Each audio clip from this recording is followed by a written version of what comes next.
Bom dia a todos, graça e paz, sejam todos muito bem-vindos. É sempre bom estar na casa de Deus, é um presente do Senhor. Que bom que você veio, foi muito bom ter você aqui. Queria que você abrisse a sua Bíblia no livro de Colossenses, capítulo 1. A carta aos Colossenses foi escrita pelo apóstolo Paulo e ela tem lições preciosas para a nossa vida.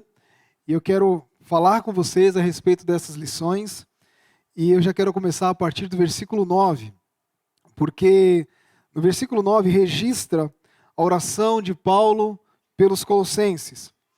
E quando Paulo escreve esta carta, ele estava no presídio, ele estava preso em Roma, era a sua primeira prisão.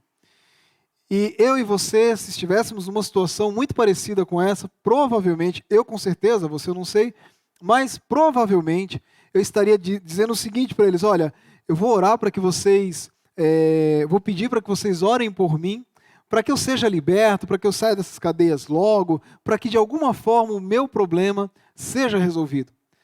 Mas Paulo, ele faz exatamente o oposto. E dessas lições que ele nos traz sobre oração, a gente pode destacar que a primeira coisa que ele coloca aqui é o seguinte: ele coloca os valores celestiais acima das necessidades terrenas. Paulo, ele ora para que coisas espirituais aconteçam com os irmãos e não pelas suas necessidades terrenas. Essa é uma lição muito preciosa para nós. Segundo, ele também ora por pessoas que ele não conhecia. Paulo não conhecia os colossenses a esta altura. E isso é interessante, porque nós podemos também orar por todas as pessoas, principalmente, e também por aqueles quem nós não conhecemos. E a terceira lição que Paulo nos traz, que a Bíblia nos traz aqui a respeito de oração, é que a oração deve ser específica. E Paulo faz uma oração específica para os colossenses, ou pelos colossenses, dizendo que o desejo do coração dele é que eles transbordem. Paulo foi muito específico no seu pedido. E aí ele ora para que eles transbordem em 3 áreas. Primeiro, para que transbordem no conhecimento e na vontade de Deus. Ou seja, para que transbordem nas verdades espirituais. Dentre elas eu cito 2. O propósito de Deus em querer abençoar a humanidade através de Jesus, e também o propósito de Deus em querer usar a sua vida, o que Deus quer que você faça para que o nome dele seja glorificado. Paulo está dizendo: oro para que vocês cresçam no conhecimento da vontade de Deus. Precisamos nos aprofundar nesse conhecimento. A segunda área em que Paulo ora para que eles transbordem é em toda a sabedoria. E a sabedoria a gente adquire através do estudo, sim, mas principalmente através de observação e através de vivência. Com sabedoria, nós podemos agir com prudência. Com sabedoria, nós podemos interpretar situações e, inclusive, dar conselhos. Precisamos crescer em sabedoria. O versículo 10 vai nos dizer que o transbordar é ir além da teoria, é ir para a prática. E ele diz o seguinte, olha aqui: cresçam em tudo isso, a fim de viverdes de modo digno do Senhor. A palavra digno aqui se refere ao termo apropriado. Viver de maneira apropriada, agradar a Deus. Viver de maneira apropriada, de forma que o seu pensamento agrade a Deus. E a Bíblia nos traz aqui 2 caminhos para que a sua vida agrade a Deus. O primeiro deles é frutificar, produzir frutos. Nós precisamos produzir nossos frutos para a glória do Senhor. Essa ação que eu falei do dia 8 e outras mais que a igreja tem feito, assim como a Renata falou aqui, dos pais também e responsáveis ajudarem os adolescentes a chegarem na igreja, você vai estar produzindo fruto. Muito provavelmente, um adolescente ou uma pessoa que você tocar, falar, tiver a oportunidade de conversar com ela a respeito de Jesus, será abençoada através da sua vida. E no grande dia, no dia da glória, o seu galardão em relação a esta ação estará lá.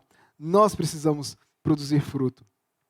O versículo 12 nos diz que Deus já nos equipou para fazer a sua vontade. E quando ele termina o versículo 11 dizendo, olha, para perseverar com longanimidade, também com alegria, versículo 12 inicia assim, dando graças ao Pai. Um coração onde há alegria, querido, é um coração onde há gratidão. Você pode mensurar a sua experiência, a sua estabilidade na fé com essas duas palavras. Você é uma pessoa alegre, consequentemente você é uma pessoa grata.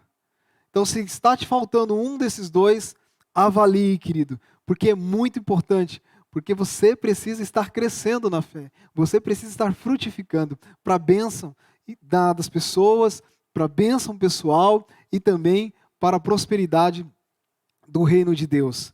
Um coração alegre enche os lábios com palavras de gratidão, crescendo e frutificando em alegria. E nesse versículo 12 também, diz que esta alegria, ela vem dessa idoneidade, dessa palavra que significa o seguinte, Deus te fez suficiente a parte que te cabe, a herança dos filhos da luz. Significa dizer que Deus te fez suficiente para que você viva no reino celestial. Independentemente de quais sejam os seus pecados, suas lutas aqui na terra, Deus já reservou seu espaço e local no reino dos céus.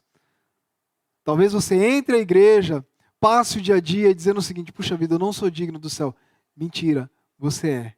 Você é digno do céu. O Senhor já te reservou isso. É dessa certeza onde vem essa nossa alegria. É dessa certeza de onde vem a nossa gratidão. De que Ele nos fez suficiente, idôneos, para que você habite no reino dos céus. E assim, Ele também te fez suficiente e idôneo para que você não só viva pensando no plano celestial, mas que você também viva frutificando aqui nessa terra, sendo um agente de boas obras. Deus já te fez pronto para isso. Você fala assim, mas eu sou difícil, eu tenho um gênio, um temperamento. Deus já te fez pronto para isso. Amém, queridos? Versículo 13 nos informa que o Senhor nos libertou do império das trevas e nos transportou para o reino do Filho do seu amor. As trevas a que Paulo se refere aqui nesse texto são trevas de conhecimento, são trevas não trevas do inferno, mas as prisões que se criam na nossa mente e que nos distanciam de Deus e que nos fazem a ter pensamentos ruins e ações malignas. São essas trevas que Paulo está falando. As trevas que Jesus nos libertou era da nossa índole para o mal, do nosso desejo em ser maldoso. Por conta dessas trevas, as pessoas se distanciam de Deus. As pessoas são maldosas. Mas Jesus nos libertou dessas trevas. Porque se outrora éramos pessoas governadas por trevas, pensamento maldoso, ações maldosas que nos distanciavam de Deus, agora não. Ele libertou todos nós dessas prisões. Não só nos libertou e deixou isoladamente seguros, mas Ele, além de nos libertar, Ele nos transportou para um outro reino. Que reino é esse? O reino do Filho do seu amor. Para um reino que é regido por um rei que não vemos a olho nu, mas que sofre a sua influência de poder, de graça, de ação e de amor.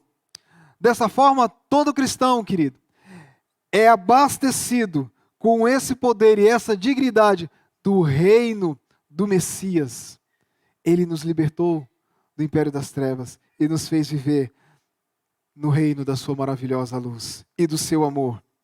Versículo 14 nos diz que nele nós temos a redenção e a remissão dos nossos pecados. A palavra redenção refere-se à libertação de escravidão por um preço pago. Se nos versículos anteriores nós ouvimos falar de que estávamos presos, da nossa situação e onde estávamos, neste versículo 14, Deus fala do modus operandi, como isso aconteceu.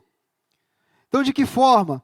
Jesus pagou um preço para que aquele que outrora era propriedade das trevas, agora se torna propriedade do reino, propriedade de Deus. Então, nós, além de recebermos o poder de Deus, não somos propriedade somente nossa ou propriedade particular. Somos propriedade, por meio de Jesus, de Deus. Somos propriedade dele. Esta é a redenção. E a remissão, ela refere-se à palavra em total anulação, em apagar totalmente toda a sua trajetória antes de Cristo, toda a sua vida de pecados antes de Cristo. É mais ou menos assim.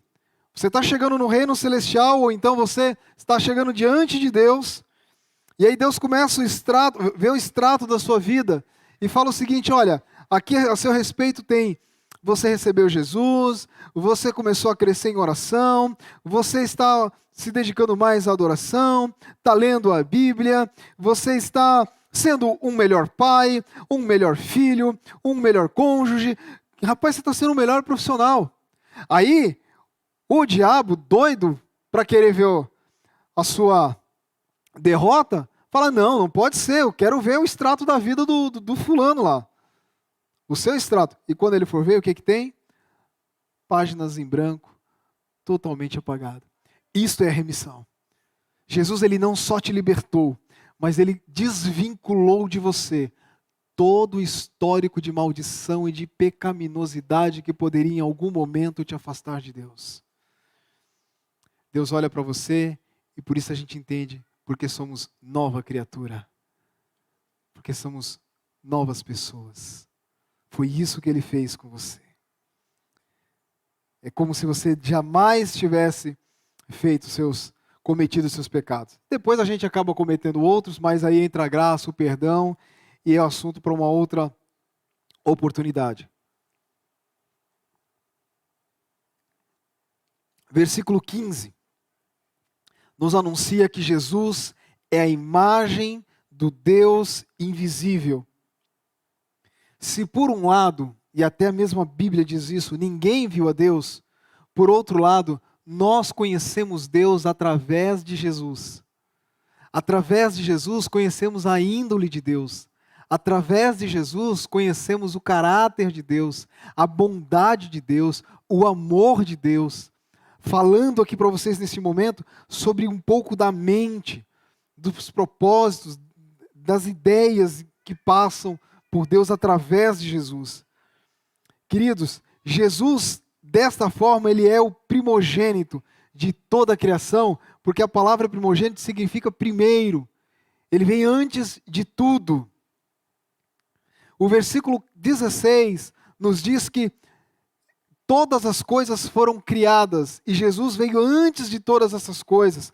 E detalha, a Bíblia detalha esse versículo dizendo o seguinte: olha, coisas que foram criadas no céu, sobre a terra, as coisas visíveis, as coisas invisíveis, sejam tronos, sejam soberanias. E termina lá falando de principados e potestades também. Jesus participou da criação de todas as coisas e criou não somente as coisas visíveis, regidas pela lei da física, mas também criou as coisas invisíveis. Jesus criou tronos, Jesus criou poder. O trono é o lugar, o espaço, o ambiente onde alguém exercita ali a sua autoridade. Jesus criou soberanias. Soberanias são o ato da pessoa ter o domínio de exercer uma autoridade. Se no trono ela está empossada, com a sabedoria ela exerce a sua autoridade. Os princípios que regem isso vêm de Jesus. esses princípios e essas leis e regras, elas existem a partir de Jesus Cristo. Por isso que na criação, Deus falou, haja luz, e a luz se fez. Por isso que quando ele terminou a criação, ele contemplou a sua criação. É aquela imagem de você trabalhando duro o dia inteiro e pensando em algum momento do dia, pegar uma cadeira, olhar para o que você fez e de repente tomar um copo geladinho de limonada. É mais ou menos isso, só que com Deus numa outra perspectiva. Todas essas coisas, queridos, têm origem em Jesus. E desta forma, o versículo 17 vai dizer que ele é antes de todas as coisas. E que nele tudo subsiste.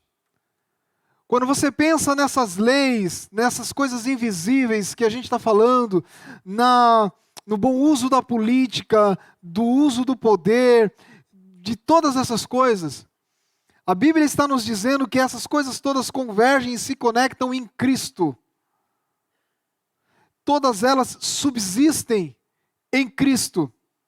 Sem Cristo elas são nada, mas com Cristo elas fazem sentido. É isso que a Bíblia está dizendo para nós nessa manhã.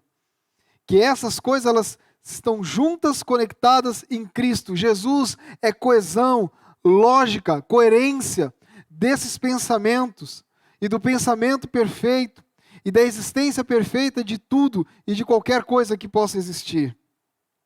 O versículo 18 nos diz que Jesus é o cabeça do corpo e diz que este corpo é a igreja. Ele é o princípio, o primogênito de entre os mortos, para em todas as coisas ter primazia. Jesus é o primogênito dos mortos, não porque foi o primeiro a ressuscitar, porque nós temos outros casos de ressurreição na Bíblia, antes de Jesus. Mas Jesus foi o primeiro a ressuscitar e ir para a glória, resgatando a igreja. Não existe nenhum outro personagem bíblico que ressuscitou com tamanho poder e importância, assim como Jesus ressuscitou. E depois de Jesus, esta oportunidade, esse poder está aberto à sua igreja. Nós ressuscitaremos assim como foi com Jesus Cristo. Alguns serão arrebatados antes, mas outros ressuscitarão. No versículo 19 nos diz que isso acontece porque aprouve a Deus que em Jesus residisse toda a plenitude. Isso significa que tudo que existe só tem plenitude se Jesus estiver inserido naquele processo. Sua família será uma família plena se Jesus fizer parte. Suas finanças terá plenitude se Jesus fizer parte. Seu namoro será pleno se Jesus fizer parte. Sua profissão será plena se Jesus fizer parte. Todas as coisas são completas se Jesus fizer parte. Porque em Jesus elas têm conexão, coesão, sentido correto, ideal, conforme Deus criou. E com Jesus, elas são abastecidas de plenitude. Onde está faltando Jesus aí?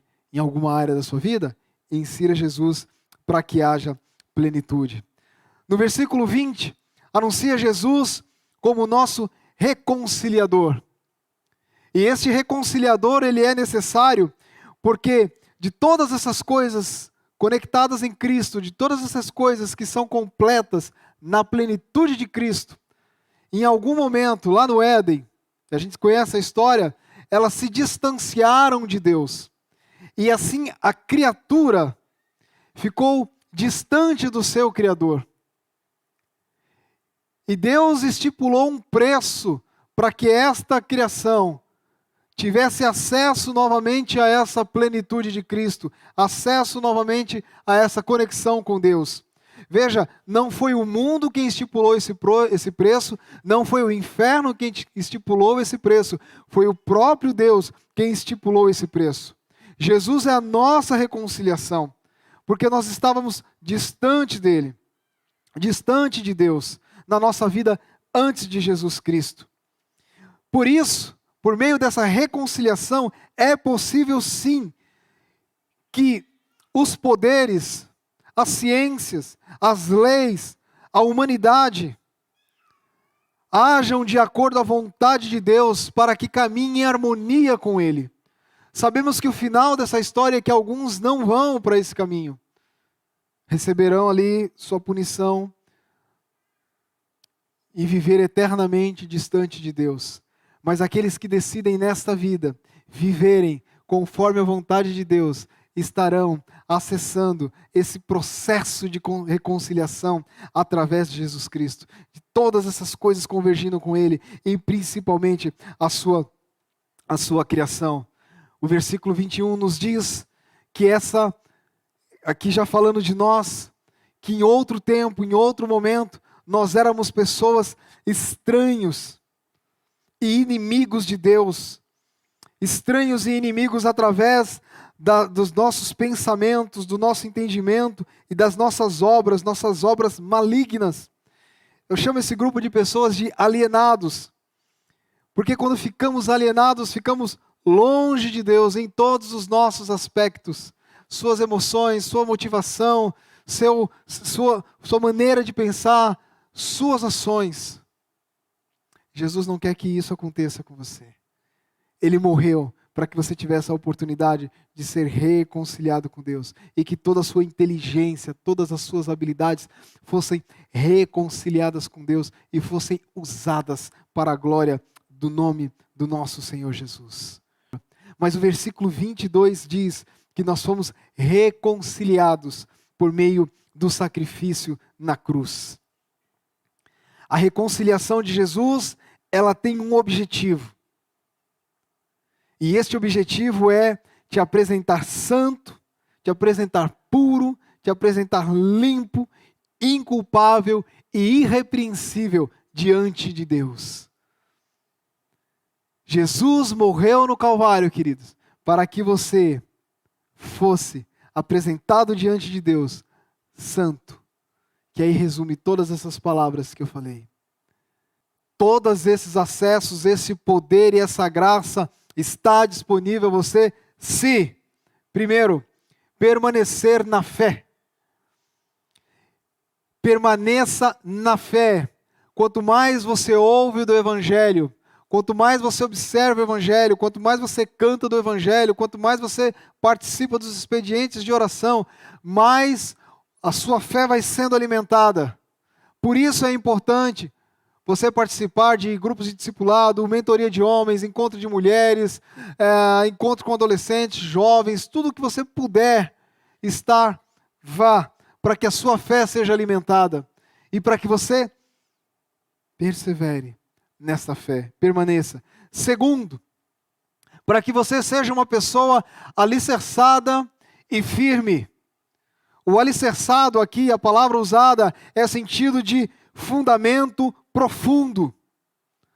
Cave o mais profundo que você puder em termos de conhecimento a respeito das coisas de Deus. Mas não só contemple o seu conhecimento, seja firme em relação a ele. Fique firme, não se desviando dos propósitos de Deus, sendo sincero, franco, justo e honesto e firme com as suas palavras. Quarto,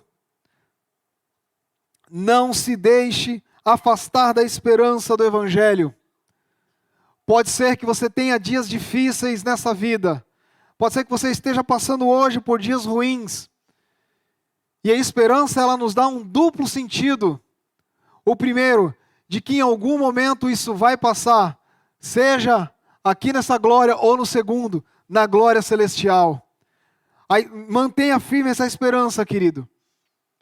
Se você estiver passando por luta, e talvez essa luta caminhe com você até o dia da sua morte. No dia que você fechar os olhos aqui e abrir os olhos diante do Senhor, talvez uma das palavras que Ele vai dizer para você foi o seguinte: olha, acabou tudo, começou uma nova vida. E aí você tem que manter firme essa esperança. É isso que nos faz permanecer alegres, felizes e confiantes no Senhor. E por último, Paulo se diz aqui que deste evangelho que ele está anunciando aos colossenses, ele se tornou ministro. A palavra ministro aqui, no seu original, no grego, Paulo escreveu a palavra diácono. Não é o ministro de anunciar, de pregador, mas o diácono de ser servo do evangelho. Se torne servo do evangelho. Não use o evangelho para poder, mas use o evangelho para que Deus exerça o poder dele através da sua vida. Aliás, que o evangelho te use para que você manifeste o poder de Deus na vida das pessoas. Seja ministro, seja diácono, seja um servo do evangelho e da palavra de Deus. Deus te abençoe, querido. Que o Senhor fale tremendamente ao seu coração. Vamos ficar em pé, vamos orar.